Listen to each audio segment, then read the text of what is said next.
നല്ല കടുപ്പത്തിൽ ഒരു ചായയൊക്കെ കുടിച്ചു കഴിഞ്ഞപ്പോഴത്തേക്കും നമുക്ക് പോകാനുള്ള ബോട്ട് വന്നു. മൊത്തത്തില് ഈ ബ്രിയൂണിയിൽ 14 ദ്വീപുകളുണ്ട്. അതിലൊരു ദ്വീപിലേക്കാണ് നമ്മൾ പോകുന്നത്. ആ ദ്വീപിലാണ് ബ്രിയൂണി നാഷണൽ പാർക്ക് ഉള്ളത്. ആ നാഷണൽ പാർക്കിന്റെ ഉള്ളിൽ തന്നെ ഒരു സഫാരി പാർക്ക്, കുറെ മ്യൂസിയംസ്, ഒരു സെന്റ് മേരീസ് ചർച്ച്, അതുപോലെ തന്നെ ഒലീവ് ട്രീസ്, റോമൻ കാലത്തെ എന്തൊക്കെ അവശിഷ്ടങ്ങൾ, മൊത്തത്തിൽ കളറാണ് സാധനം. എന്തൊക്കെയാണെങ്കിലും ഇത്തരം കളറുള്ള കാടിൽ ജീവിതത്തിൽ ആദ്യമായിട്ട് കാണുന്നതിന്റെ എക്സൈറ്റ്മെന്റ് അങ്ങ് പീക്കായിരുന്നു. ഞങ്ങൾക്ക് ശരിക്കും ഈ ബ്രിയൂണി പാർക്കിലേക്ക് പോകാൻ വേണ്ടി ഒരാൾക്കായത് 35 യൂറോയാണ്. ഞങ്ങൾ അവിടെ ചെന്നിട്ടാണ് ടിക്കറ്റ് എടുത്തത്.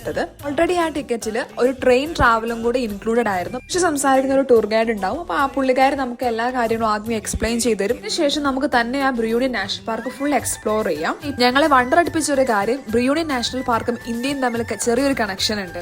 നമ്മുടെ പ്രധാനമന്ത്രിയായിരുന്ന ഇന്ദിരാഗാന്ധി ഈ ബ്രിയൂണി നാഷണൽ പാർക്കിലേക്ക് ഒരു ആനേനെ ഗിഫ്റ്റ് ചെയ്തിട്ടുണ്ട്. ലങ്ക എന്നാണ് ആനയുടെ പേര്.